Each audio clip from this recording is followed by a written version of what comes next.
Hello guys, welcome to the video lecture. In this video lecture I am going to teach you projections of hexagonal pyramid, that is problem number 3. In the previous video lectures we have completed 1 and 2 and this is class number 31.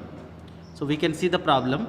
A hexagonal pyramid base 25 mm side and 50 mm long. 50 mm long means that is the axis of the pyramid. Axis dimension is equal 50 mm, has an edge of its base on the ground. Ground means horizontal plane. Its axis is inclined at 30 degrees to the ground. So axis is 30 degrees inclined to the horizontal plane and parallel to the vertical plane. Draw its projections. This is about given problem, and given conditions are its axis inclined at 30 degrees to the ground and parallel to the vertical plane. So now let us see the position of the hexagonal pyramid with respect to the horizontal plane and vertical plane. Yes, here we can see the hexagonal pyramid which is located on the horizontal plane, and this one is the vertical plane. Vertical plane, object is located on the horizontal plane, and if we observe the base edge dimension, this is 25 mm according to the given dimensions. And what is the height of the object? That is equal to the axis dimension, that is equal to 50 mm. So that is about particulars of the this particular object. That means details of the hexagonal pyramid. Side dimension 25 mm, height of the object that is 50 mm.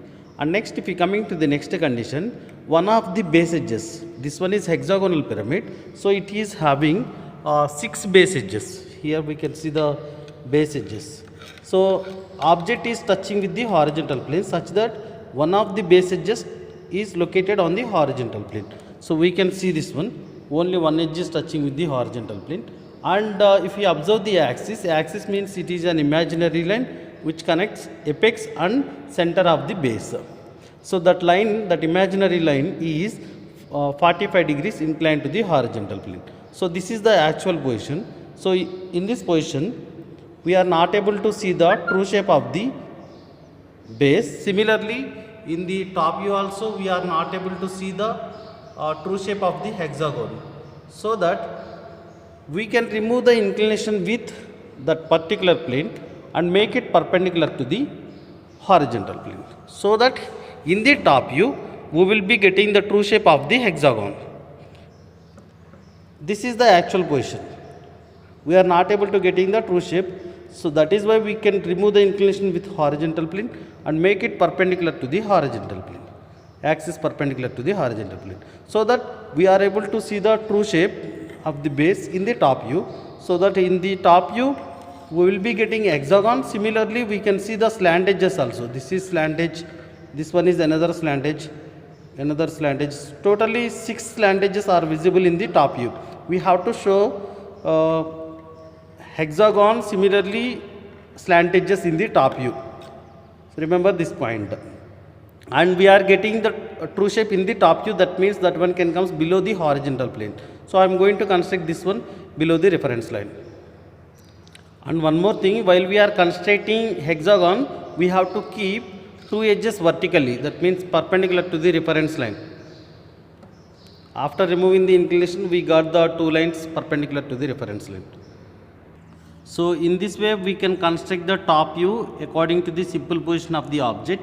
And if we coming to this one, already we know how to construct the hexagon keeping 2 edges vertically, and similarly the inclination between the 2 edges, that is 120 degrees, and here A, B, C, D, E, F, that is the hexagon base base of the given pyramid. And similarly here if you observe the P, that is located out of the braces, that means that is the topmost point of the pyramid, that is apex, and Q represents center of the hexagonal plane surface. P is topmost point, that is apex. And if we join P with F, E, D and C and B and A, and so we will be getting slant edges of the pyramid. So here these all lines, AP, BP, CP, DP, EP and FP, all are slant edges of the pyramid. So for the purpose of front view, we have to project all the points onto the reference line. So and one more thing, we have to see the front view in this direction, so that time A, B, C points are visible. Remember this point. So I am going to project all the points onto the reference line to obtain the front view. Yes, in this way we can project all the points onto the reference line. Then immediately we can extend the middle projector. This one is representing projector of B, P, Q and E. This one is representing C, D. This one is representing and A and F points. So next, this line is representing axis also. So we have to extend this particular projector. Depends on the axis dimension. So in the given problem, axis dimension that is 50 mm, so we can extend it another 50 mm, so that we will be getting P dash point, that is apex point here. This is 50 mm. And next, if we observe this one here, slant edge, that is BP, and axis PQ, both lines are coinciding. So that time we have to give the preference to the edge only. Here, let me note it down here. When the edge and axis both are coinciding, we have to give the preference to the edge, not axis. And similarly, when the generator and axis both are coinciding, we have to give the preference to the axis, because if we divide this particular circle, we will be getting number of generators. But this solid itself, it is having axis, we should show the axis only. And if we coming to, and one more thing here, for our convenience purpose, we have to divide this one into the number of equal parts. But if we coming to this particular thing here, this object is having edge, edge is coinciding with axis, so that is why we have to give the preference to the edge. That is the thing. Yes, after completion of this particular top view, for the purpose of front view, we have to see the plane in this direction. So that time A is visible, so we have to keep A out of the braces. F is invisible if you see the object in this direction, so we have to keep F dash within the braces. Similarly here B is visible, so B out of the braces. E invisible, so E within the braces. And here C out of the braces because C is visible. D is invisible, so we have to keep it within the braces. And next step, we can join all the points with the apex with H pencil. And here on the baseline also we have to use H pencil. Join all the points in the correct sequence. Yes, this way we can join all the points in the correct sequence with the apex. And similarly here axis and edge both are coinciding, so that is why we have to give the preference to the edge. That is why I have drawn continuous line, not axis line. And in the next step, we can I can say this is the result of the initial stage. For the final stage projections, we have to reproduce this particular diagram in the second stage. Similarly, we have to follow the inclination with respect to the horizontal plane. That inclination is 30 degrees. Axis is 30 degrees inclined to the horizontal plane or ground. So we have to construct 30 degrees inclined line, then mark these points on this particular line. Yes, in this way we can construct 30 degrees inclined line, that is inclination with respect to the horizontal plane, and we have to mark these 2 points. Here PQ also available at this particular point, so we have to mark PQ on this particular 30 degrees inclined line. And one more thing, while we are constructing this diagram in this particular portion, this corner must be located on the reference line. So we can measure this particular dimension. So I got here base dimension, that is 43. I got 43. So half of the 43, that means 21.5. So we can fix the drafter with this particular line, that is 30 degrees inclined line, and 21.5, totally we will get 43.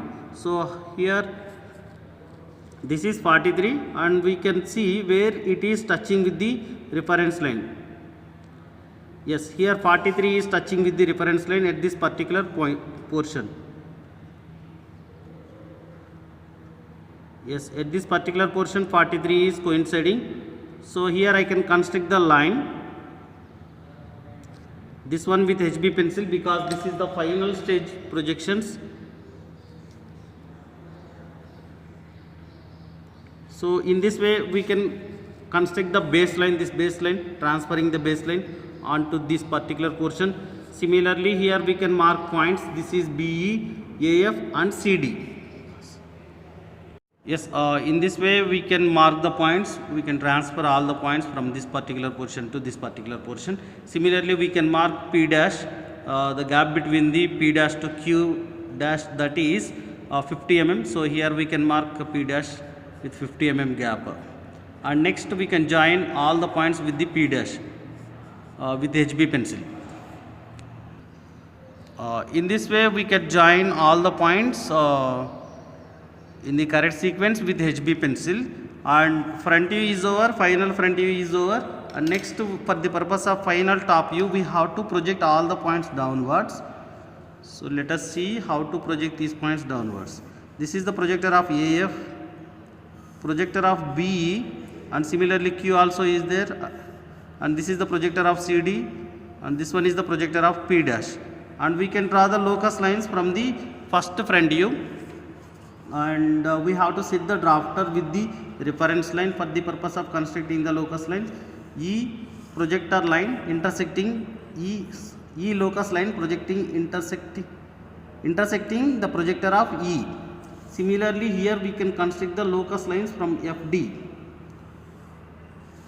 and this is the project locus line to intersect PQ.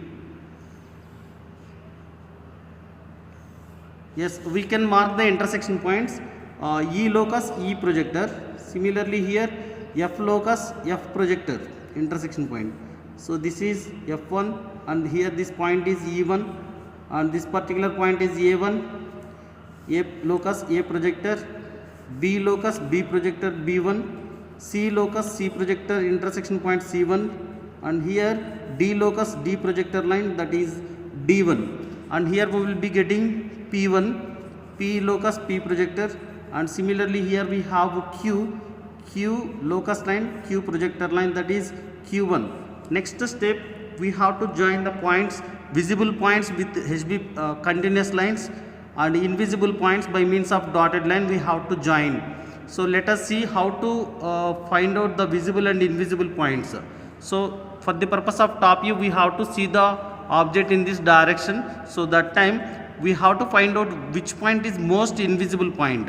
So I can say C and D, that is the most invisible particular point. So here we have C and D at one particular point, but if we come into the top view, both are located at separate positions. So here whatever the lines are there from C to D, C and D, those lines are invisible in the top view. So we have C to B, similarly C to P, D to E and D to C. These, and one more thing, D to P. So these lines are invisible in the top view. We have to construct them with dotted line. Now, so whatever the lines are there from point C and point D, those lines are invisible. So we have to join those points by means of dotted line in this way, because those are invisible, and remaining all lines are visible lines. So we should join them by means of continuous lines with HB pencil. So that is what I am going to do here. These all lines are visible lines, and this base is over. Next we should construct slant edges.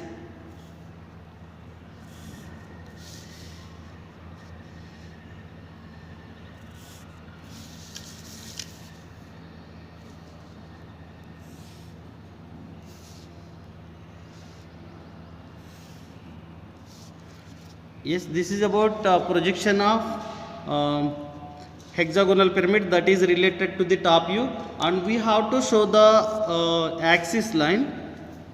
This one is Q to P. We have axis is representation, that is line dot, this particular line, this is the axis line representation. So this is about projection of hexagonal pyramid when the axis is 30 degrees inclined to the horizontal plane. Okay, thanks for watching this video. If you have any doubts about this particular problem, you can ask your doubts in the comment section. Thanks for watching this video.